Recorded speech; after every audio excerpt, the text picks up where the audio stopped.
Welcome back. Today we're going to talk about, well, something that might seem incredibly simple, almost, too basic. But it's actually one of the most foundational ways we express ourselves in English. We're talking about describing your daily routine. Right. Now, you might be thinking, okay, I wake up, I work, I sleep. What's the big deal? Isn't that just a list? Yeah, seems straightforward. But here's the thing. Your daily routine isn't just a checklist. It's how you tell your personal story, day by day, habit by habit. It really is. It's the narrative of your life in small steps. Exactly. And our mission today for this deep dive is to give you the tools, the right vocabulary, the grammar, the expressions to add color and detail and personality to those descriptions. Yeah, moving beyond just the facts. Right. We want to help you transform that simple list into, well, an engaging conversation, something authentic. It's true. What's really fascinating, I think, is how these small, maybe even mundane details, they really form the bedrock of natural conversation. They really do. Think about how often you actually talk about your day or ask someone about theirs. It happens constantly, doesn't it? All the time. It's like the default small talk sometime. Exactly. So mastering this isn't just about reciting a list. It's a huge step towards real fluency. It lets you connect with people on a more personal level, sharing a bit of yourself. I completely agree. And to guide us through this deep dive, we've looked at some really great resources, guides on vocabulary for routines, the grammar, especially the simple present. Ah, yes, the simple present. Crucial. Definitely. And adverbs of frequency, how often you do things. Plus practical tips for talking about time, those tricky prepositions like at, in, on. Those can trip people up. For sure. And we've also got some real-life dialogues to see how it all works together in practice. That's always helpful, seeing it in action. Yeah. Our goal, like always, is to pull out the most important stuff, the key takeaways, to give you a shortcut to being really well-informed on this specific but vital part of English. So you can sound natural, confident. Exactly. So ready to describe your day, not just correctly, but like a pro, adding some real personality. Let's do it. Let's dive right in. All right, let's kick things off where every day starts for most of us. The morning. Your morning rituals. Just take a second. Picture your own morning. What's the absolute first thing you do when consciousness hits? That first moment. Right. Our sources are great here because they make a really clear distinction between a couple of key verbs that often get mixed up, even by native speakers sometimes, maybe. It happens, yeah. So wake up versus get up. There's a subtle difference, but it's important. Definitely. Wake up is just that moment your eyes open, right? You become aware. You might still be lying there. Yeah, totally. You can wake up when your alarm goes off, but maybe you're still in bed scrolling on your phone or just mentally preparing for the day. Yeah. Still horizontal. Horizontal bliss, I like that. And then get up is the actual physical act, leaving the bed, feet on the floor, starting the day physically. Exactly. So you might say, wake up at 6 a.m. because your alarm is screaming at you. But you might not actually get up until maybe 6.15 or 6.3, perhaps after hitting the snooze button. The eternal battle with the snooze button. So relatable. So you could say, I wake up at 6, but I usually get up around 6.15. That sounds perfectly natural. It really does. And who hasn't been guilty of hitting snooze? It's such a small detail. But saying, I hit the snooze button 3 times instantly makes your routine description more human and relatable, doesn't it? Absolutely. It adds personality. Yeah. So using get up instead of just stand up when you leave bed, that's a classic example of using the right, more natural verb. Right. Okay, so you managed to get up. What comes next? Usually those essential preparation steps, things like brush my teeth, take a shower. Or you can have a shower, right? Yeah, both take and have a shower are perfectly fine. Very common. Okay. And then, of course, get dressed. These are pretty universal actions, part of almost everyone's morning. Definitely. And native speakers use these specific verbs naturally. It's just part of the flow. You could also add other things like make the bed, maybe do some stretching or meditate. Good point. Yeah. Adding those specifics really layers the description. Makes it richer. Then, the morning meal. Have breakfast. Whether it's a quick bite or a sit-down affair, it's a key part of the morning structure for many. True. And then, as you head out the door, another pair of phrases to distinguish: commute to work or commute to school versus get to work or get to school. Right. Commute is really about the journey itself, the regular travel. So it implies it's something you do often, daily, usually, by car, train, bus, whatever. Exactly. You'd say, I commute by train and it takes about an hour. You're focusing on the travel part. Okay. and get to work. Get to work or get to school is about the arrival, the moment you reach your destination. Ah, okay. So I get to work at 8:45 a.m. Tells us when you arrive, but not how you got there. Precisely. And using these distinct phrases, even though they seem similar, lets you give a much clearer, more accurate picture of your morning. You're painting the scene, not just listing facts. Makes sense. It's about choosing the right tool for the job, linguistically speaking. Well put. Okay, so the morning rush is over. You've hopefully commuted successfully, or maybe you work from home. Let's shift to the main part of the day, the productive hours. The daytime grind for many. Yeah, exactly. The sources we looked at really focus on the core stuff of a typical work day or a school day. Phrases like start work, obviously, and check my emails. Which, let's be honest, is probably the first work action for like 90% of people these days. Oh, absolutely. Sometimes even before the first coffee. And then have meetings. These are the pillars of many work days. They really are, and thinking about them sequentially helps describe the flow. You don't just list them randomly. Right. You might say something like, I start work around 9. First thing I do is check my emails. Then I usually have meetings pretty much solid until lunch. Exactly. That creates a narrative. It shows the progression, the rhythm of the day. It gives a sense of pace. Yeah, you can almost feel the morning rush in that description. And then the glorious have a lunch break, that midday pause, essential fuel. Couldn't agree more. Whether it's quick or long, it breaks things up. And the opposite of start work is, naturally, finish work. That marks the end of the official duties. The transition point, freedom. Hopefully. But life isn't just work or school, is it? We've got other things to do, tasks outside the main job. And that's where run errands comes in super handy. Ah, run errands. Such a useful phrase. It's a great catch-all, isn't it? Totally. What exactly does it cover? Well, pretty much any of those practical tasks you do outside work or home. Going to the bank, the post office, picking up groceries, dropping off dry cleaning. Right, all those little jobs that need doing. Exactly. It neatly bundles them up. Instead of saying, I went to the bank, then I went to the supermarket, then I picked up my prescription, which gets a bit tedious. Yeah, very listy. Right. You just say, I had to run some errands this afternoon.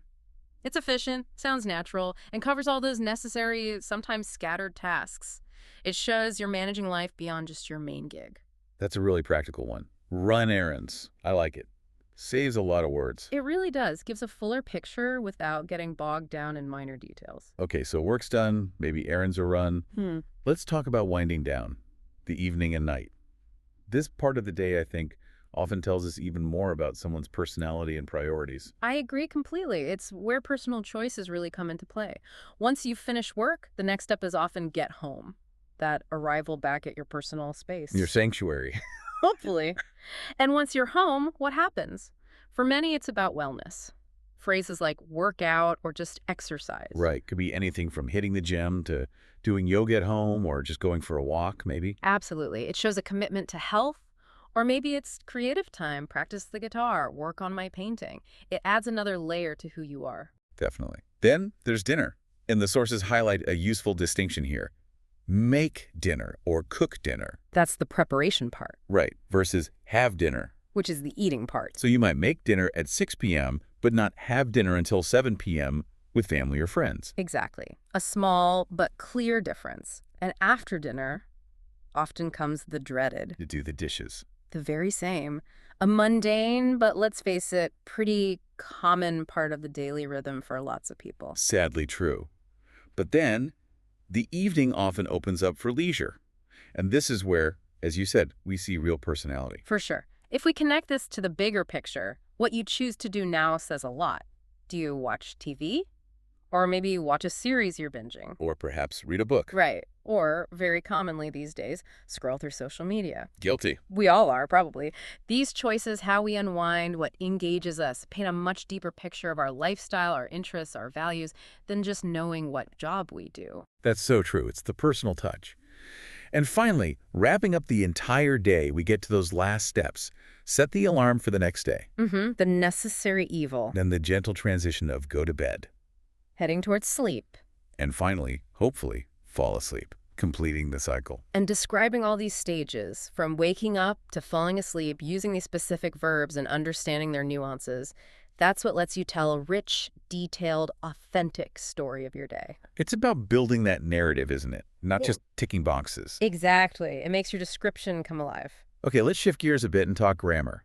Specifically, the absolute main star when you're describing habits, routines, or just general facts. We're talking about the simple present tense. Ah, yes, the workhorse tense for It routines. really is. It's not just basic grammar you learned early on. It's fundamental, absolutely crucial for talking about anything that happens regularly, repeatedly, or is just a general truth. Couldn't agree more. It's the tense we automatically reach for to talk about habits, routines, scientific facts, things that are generally true, actions that aren't just happening now but happen consistently. Right. And the main rule, this sort of golden rule, is actually pretty straightforward for most subjects. For I, you, we, and they, you just use the basic verb form. No changes. Super simple, like I walk to work or they start class at 9 a.m., just the verb as it is. Easy enough. But Mm, here comes the slight complication. The place where learners often trip up. And honestly, it's a key sign of improving fluency when you get it right. the third person singular. Exactly. For he, she, and it, what happens then? Well, this is where you have to add that S or S ending to the verb. It's Yeah. non-negotiable in standard English. So not she walk, but she walk. Correct. And not he have lunch, but he has lunch. Have being irregular there, changing to has. Right. Have is a common tricky one. Or like, it rains a lot in winter. Precisely. That little sound is vital for subject-verb agreement. It might seem small, but it's a huge marker of accuracy. Do you find that ass rule a bit annoying sometimes? I mean, maybe when speaking fast. Ah, perhaps initially for learners, yeah. But honestly, mastering it makes your English sound so much more natural. It's incredibly consistent, and native speakers notice, maybe subconsciously, when it's missing. It's like a tiny flag saying, yep, this person gets English grammar. Tiny flag. I like that. Okay, so it's worth the effort to nail it. Definitely. Now, this is where it gets really useful, I think, looking at common mistakes, where people actually go wrong. Mm. Our sources highlighted some classics. Yeah, seeing the common pitfalls is often the best way to avoid them yourself. And understanding why it's a mistake is key. For sure. Mistake number one, probably the most common, just forgetting that S for he, she, it. You hear it a lot. Something like, my friend work in London. Right. Understandable, but not quite standard. The correct form, of course, is my friend works in London. Because my friend is like he or she. It needs the S. Simple as that, but easy to forget in the flow of conversation. It is. But again, that tiny sound is a big indicator of accuracy. It shows you're tracking the subject and verb agreement. Okay, mistake number two. This one's about negatives. Specifically, negatives for he, she, it. Common error sounds like.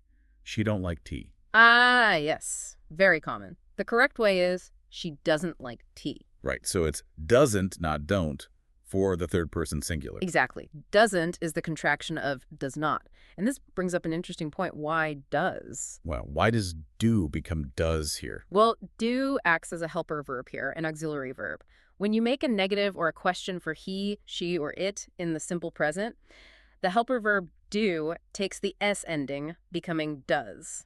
Ah, so the does carries the as burden. Precisely. It takes a grammatical load, which means the main verb like in this case can just go back to its basic form. No S needed on like because does already has it. Okay, that makes sense. Does the heavy lifting. Exactly. It handles the agreement, so the main verb doesn't have to. Consistent once you see the pattern. Got it. Okay, mistake number three. This is about verbs ending in certain sounds. Those hissy, buzzy sounds. Like if someone says, he watches movies every night, sounds a bit clunky, right? It really does. Yeah. The correct version is he watches movies every night. So you add es, not just ease. Why? This happens with verbs ending in sounds like ush, miss, fix, buzz.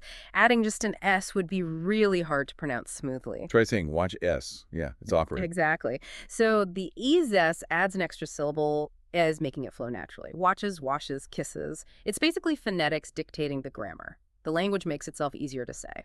Fascinating. So the rules often follow the sound. Very often, yes, especially with pronunciation-related endings like this. Okay, so these rules might feel a bit fiddly at first, but getting them right really polishes your English, makes it sound more accurate, more natural. Absolutely. It builds confidence, too, knowing you're nailing those details. Moving on, thinking about routines.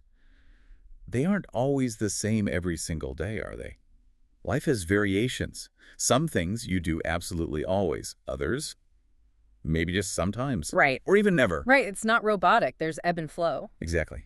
And to express that variation, to add that natural rhythm and nuance, we use adverbs of frequency. They're incredibly useful tools. Indispensable, I'd say. They let you show how often you do something, not just what you do. And that's crucial for giving a true picture of your habits. Adds precision. Yeah, it's the difference between saying I eat vegetables and I usually eat vegetables.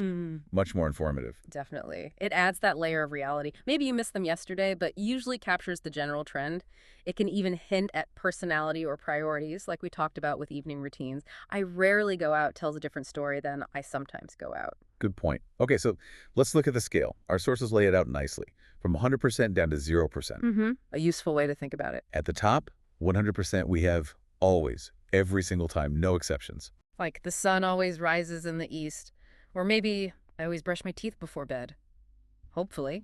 Hopefully. Then just below that, maybe 90% is usually, most of the time, the normal routine, but maybe Right. there's a rare exception. Right. I usually walk to work, but sometimes I take the bus if it's raining. Makes sense. Then around 70% frequency, we have often. Happens a lot, frequently, but definitely not all the time. We often have pizza on Fridays. Sounds like a good plan. Dead center, 50% is sometimes, on occasion, happens now and then, maybe 50-50. I sometimes go for a run after work. It's not a fixed habit, but it happens. Very flexible word, sometimes. We'll come back to that flexibility. Yeah. Okay, going down the scale, less frequent now, Yeah. occasionally maybe around 30%. Yeah, just now and then. We occasionally visit our relatives overseas, not super often. Then even less frequent, maybe 10%, we have rarely or seldom. These mean almost never. It's quite uncommon. He rarely eats fast food. Or I seldom watch horror movies. Seldom sounds a little more formal than rarely, maybe? Yeah, perhaps slightly. Yeah. But both mean very infrequently. And finally at the bottom, 0%, total absence. Never. I have never been to Antarctica. Or she never drinks coffee. A complete negation of frequency. Okay, so that scale gives us lots of options to be precise. But here's the big question, the one learners always ask. Where do these adverbs actually go in the sentence? Ah, the million-dollar question. Placement. It does seem tricky at first, but the rules are actually quite consistent. Good. What are they? There are basically two main rules to remember. Rule number one is the most common situation. Okay. The adverb of frequency usually comes before the main verb. Before the main verb. Got it. Like, I always drink tea in the morning, drink is the main verb, always comes before it, or he never forgets her birthday, forgets is the main verb, never is before it. Okay, that seems straightforward. Adverb, then main verb. What's rule number 2? Rule number 2 is the main exception. It's specifically for the verb to be, so am, is, are, was, were. Good old to be, always special. Isn't it just? With to be, the adverb of frequency comes after the verb. After am, is, are. Okay, examples. I am always happy to help. Always comes after am. Or she is often busy on Tuesdays. Often comes after is. Right. They are rarely late. Rarely after are. Okay. Exactly. It's because to be often acts as a different kind of verb here, a linking verb or auxiliary, and the adverb placement shifts. It's a key difference to remember. Before main verbs, after to be. Before main verbs, after to be. Got it. Seems logical once you lay it out. All right, let's test that logic. Time for some common mistakes and maybe a little gotcha moment. This is where it really sinks in, I find. Let's see. These are great for clarifying things. Okay, common mistake number 1. You hear this sometimes. I go usually to the gym after work. What's wrong there? Yeah. That word order feels off, doesn't it? It does. Why? Because it breaks rule 1. Go is the main verb here. The adverb usually needs to come before it. So it should be. I usually go to the gym after work. Adverb before main verb. It sets the frequency before the action. Perfect. Okay, now for the gotcha. Our source material flagged this one as a common point of confusion. He is usually at home in the evenings. Is that right or wrong? What do you think? Is usually. Well, following rule 2, is the verb to be, and usually comes after it. Yeah. So it should be correct. Bingo. It is correct. It perfectly follows rule 2, adverb after the verb to be. It's a gotcha because people sometimes get rule 1 stuck in their head and want to put usually before is, but to be has its own rule, so he is usually at home, spot on. Nice. A good reinforcement of that exception. Okay, one more important point. Flexibility. Are the rules always rigid? Mostly yes for clarity, but some adverbs are a bit more flexible, especially sometimes and usually. How so? Well, you can definitely say I sometimes watch movies following rule 1, perfectly normal. Right. But you can also say sometimes I watch movies. You can put sometimes right at the beginning of the sentence. Okay. And usually too. Yes, usually can also sometimes start a sentence, though maybe slightly less common than sometimes. Usually I get up early. It works. Why would you put them at the beginning? Often for emphasis, or just for stylistic variation. To change the rhythm of your speech or writing, it draws a little more attention to the frequency itself when you lead with it. It raises that interesting point about language not always being just about strict rules, but also about style and emphasis. Makes sense. So while the main rules are the default, there's a little wiggle room with sometimes and usually for effect. Exactly. Good to be aware of that flexibility. It adds another layer to sounding natural. Okay, so we've got the verbs. We understand the simple present. We can modify with adverbs of frequency. What does all this mean for actually saying when things happen, getting precise with time? Right. This is crucial. Time is continuous, but we need sharp ways to talk about it. And your best friends here, linguistically speaking, are the prepositions at, in, and on. At, in, on. The tiny words that cause big confusion sometimes. They can. But think of them as little pointers, helping you zero in on specific moments or periods on the timeline. Without them, things get vague fast. Okay, let's break them down. When do we use at? Use at for specific, precise points in time. Think of clock times. Like hours. Exactly. I start work at 8:30 a.m. The train leaves at 5 o'clock. We finish dinner at midnight. It points to a very specific moment. Like pinning the location on a map, but for time. Perfect analogy. It's focused on the exact point, not the duration. Also used for specific points in the day, like at noon, at night, at midnight, at dawn, at dusk. Okay, at for specific times. What about in? Use in for longer, more general periods of time, and usually with the. Think parts of the day, months, seasons, years. So I like to read in the evening, or my birthday is in July. We go skiing in the winter. He was born in 1990. Exactly. It refers to something happening within that broader time frame. You're not saying exactly when in the evening you read, just sometime during that period. Okay, in for periods. But wait, didn't you just say at night? You caught it. Yes. English just loves an exception, doesn't it? While we say in the morning, in the afternoon, in the evening for night, the standard idiomatic expression is at night. Is there a reason? Or just Honestly, Right. mostly just because. Yeah. It's how the language evolved. There isn't a deep grammatical logic you can apply to figure it out. It's just one you have to learn through exposure. It's idiomatic. Okay, mental note. In the morning, in the afternoon, in the evening. But 80 night. Got it. Quirky. Keeps us on our toes. All right, so we have at for points. In for periods, mostly. What about on? Use on for specific days of the week and specific dates. Okay. So I have a meeting on Monday. We're having a party on Saturday. Her birthday is on March 15th. Precisely. Think of it like the event is happening on that specific day on the calendar. It's very consistent for days and dates. Okay, that seems clear. At points. Right. In periods, except night. Oh. On days, dates. That's the core of it. So let's try combining them, like the sources suggested. Yeah. How about on Tuesdays, I usually finish work at 5 p.m., and in the evening, I go to my yoga class. Perfect. See how on, at, and in work together there? They create a really clear timeline for your listener. On sets the day, at gives a specific time for finishing work, and in places the yoga class within the broader evening period. It really maps it out. I encourage everyone listening. Try making sentences like that about your own schedule right now. Yeah. Mix and match at, in, on. It really helps solidify it. Absolutely. Practice is key with these prepositions. So we've covered a lot of rules, vocabulary, but how does this all sound in a real conversation? Does it actually flow naturally? Great question. Theory is one thing, practice is another. Luckily, our sources gave us some really good, authentic-sounding dialogues. Let's look at the first one. A simple coffee break chat between colleagues Anna and Mark. Okay, set the scene. Tired Mark, observant Anna. Right. And what's great is how their word choices, the adverbs, the time references, immediately make it feel real. They paint a picture. Anna starts, "Morning, Mark. You look tired today." Straightforward observation. And Mark replies, "Morning. Tell me about it. I rarely sleep well on Sunday nights. I think I woke up at 3 a.m. and couldn't fall back asleep." Okay, breakdown. Rarely sleep well. That adverb immediately tells us it's a recurring problem for him, not just a one-off. Exactly. Rarely nails the infrequency of good sleep.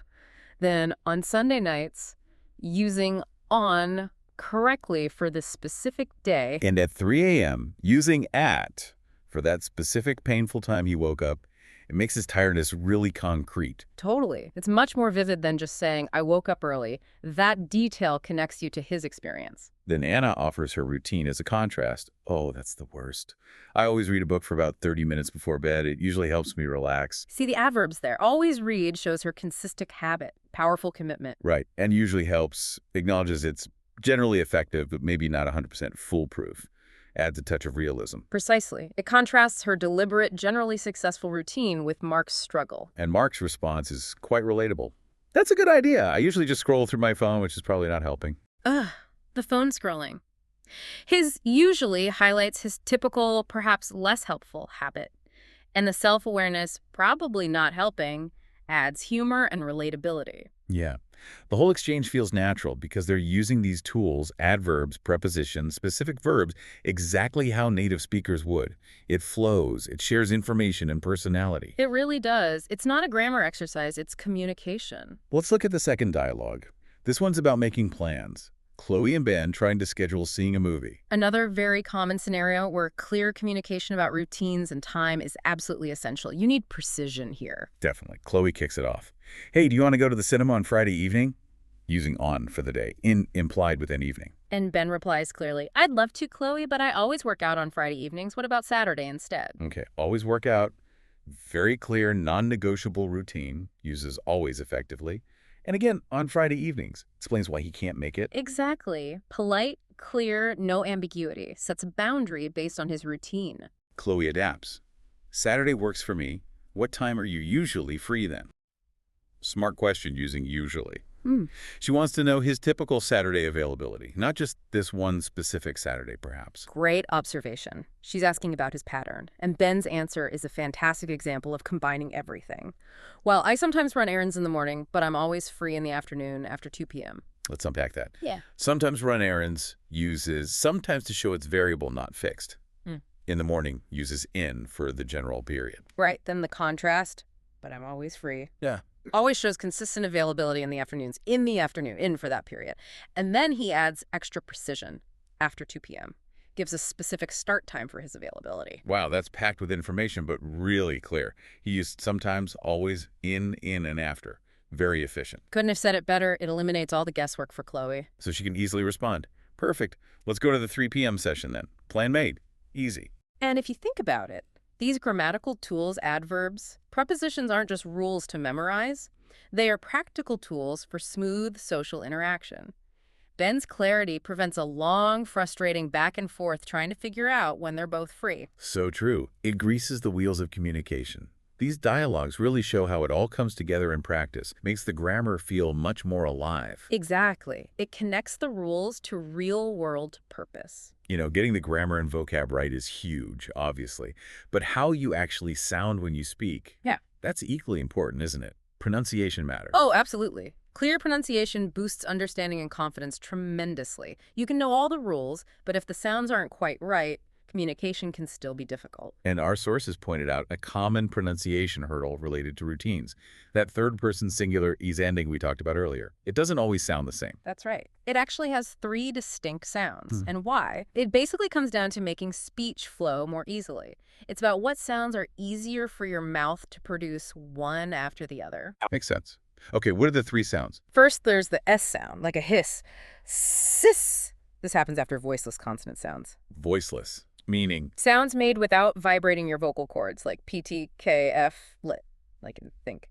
Put your hand on your throat. You feel no buzz for those sounds. Okay, so verbs ending in those sounds get an S, like stops, works, laughs, myths. Exactly. A clean S sound. Stops, works. Got it. Sound number 2. The Z sound, like a buzzing bee. Zzz. This happens after voiced sounds. Voiced, meaning the vocal cords do vibrate. Precisely. Sounds like B, D, G, V, L, M, N, R, E, agree, like in breathe. And importantly, all vowel sounds are voiced. Yeah. Feel your throat, lots of vibration. Okay, so verbs ending in those sounds are vowel sounds. Get a Z, like rubs, needs, lives, plays, sees, goes. Perfect examples. A clear Z sound. Live Z, place. Okay, S after voiceless, Z after voiced and vowels. What's the third sound? This is the one that gets E's and U's in writing, right? That's the one. It's the ease sound. Sounds just like the word is, but shorter. Ease. This happens after sibilant sounds. Sibilant, meaning the hissy, shushy sounds. Exactly. Sounds like SCAAD, like judge. Think miss, buzz, wash, watch, judge. Right, so verbs ending in those sounds get the airs ending, like misses, washes, watches, judges. Correct. You physically need that extra syllable with the a's sound to make it pronounceable. Try saying watches without, it's almost impossible. Your mouth naturally adds the a's to make the transition smooth. Watch is, yeah, that flows. So again, it's about ease of articulation. Fundamentally, yes. The spelling rule, as, reflects the pronunciation need. Okay, let's try the practice freeze again, focusing now purely on the sounds. Listeners try it too. He works S, she plays Z, and he watches a vase. Works, plays, as, watch, as. Getting those three sounds right consistently is a big step towards sounding more natural. Beyond the S ending, are there other tricky words related to routines we should quickly mention? Yeah, a couple came up in the sources that often trip learners up. First, usually. Ah, yeah. How should that sound? The key is that first U. It's a long sound, like in use or music, so it's E-Julie, not U-Julie. E-Julie. Got it. Long U at the start. Exactly. Practice that one as you use it. Well, usually. Ah, good one. What's another tricky word? Schedule. This one's fun because there are two common correct pronunciations. Oh, depends on region. Pretty much. Yep. In American English, it's typically schedule. Starts with a hard scabe sound. Schedule. Okay, schedule. In British English, it's more often schedule. Starts with a schedule. Schedule. Okay. So both are fine. Absolutely fine. Both are widely understood. Just pick one you like or that matches the accent you're learning and try to be consistent. No need to stress over which is better. That's good to know. So paying attention to these little pronunciation details, like the ace sounds and words like usually and schedule, really adds that final polish, doesn't it? It really does. It's the difference between being understood and sounding truly fluent and natural. Wow. Okay. We have covered a lot today. A really deep dive into the seemingly simple but actually quite detailed topic of talking about your daily routine. We really have packed a lot in. Let's try to quickly boil it down. Yeah. What are the absolute key takeaways? We started with vocabulary, right? Nailing those specific verbs for morning, daytime, evening. Yeah, knowing wake up versus get up, make dinner versus have dinner, run errands, those details matter. Then the grammar star.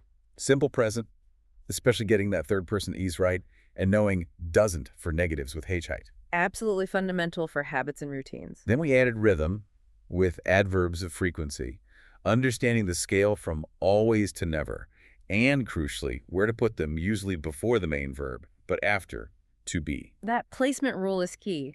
And remembering the flexibility of sometimes and usually. Right, and then precision with time, using at for specific times, in for periods, and on for days and dates, remembering at night. Those little prepositions make a huge difference to clarity. And finally, we touched on pronunciation. Getting those three S sounds right, SCEs, and knowing tricky words like usually. All crucial for sounding polished and natural. It really feels like fluency is built with these small blocks, doesn't it? Mastering routines is a big step. It truly is, because you use this language every single day. It's not abstract, it's about your life. These aren't just grammar points, they're tools for daily communication. And now, the most important part. It's over to you, the listener. Don't just let this sit in your head. Apply it, right now even. Yes, active use is where the learning sticks. So, prompt number 1. Describe your day-to-day. Out loud. Just talk to yourself if you need to. Try to use at least, say, 5 of the verbs we discussed and 3 adverbs of frequency. Go on, give it a try. Visualize it, say it. And prompt number 2 may be a bit trickier. Think about someone else's routine, a friend, family member. Describe their day in English. Pay super close attention to that third person S. My sister wakes up. He usually. That really drills the grammar. Great exercises. And we'd love to hear from you too. Send us a message, leave a comment. Describe a part of your routine using what you learned, like, in the morning I always have coffee before I check my emails. Something like that. Or tell us, what's the hardest part for you about describing your routine in English? What do you struggle with? Yeah, share your challenges. And maybe one more. What's a habit you want to add to your routine? Try describing that intention. I want to start reading for 20 minutes before bed. Let us know. You know, the journey to fluency, it really is a marathon, not a sprint. Every day you practice, even just a little bit, you're moving forward, you're getting closer. So true. Consistency is key. Which raises, I think, a final important question for everyone listening. How can you consciously integrate describing your daily actions into your regular language practice. Yeah. How can you turn the mundane routine itself into an ongoing opportunity for growth? Like narrating your actions silently. Yeah, maybe. Silently describe making breakfast as you do it, or describe your commute in your head, or even just notice the language opportunities in everyday tasks. Don't just see it as a list of chores, see it as a chance to practice and reinforce what you're learning. Make English a living part of your routine. That's a powerful thought. Turn routine into practice. Keep at it, everyone. Keep practicing, and you will absolutely see the progress. Thanks so much for joining us on this deep dive today. Thanks, everyone. Keep practicing.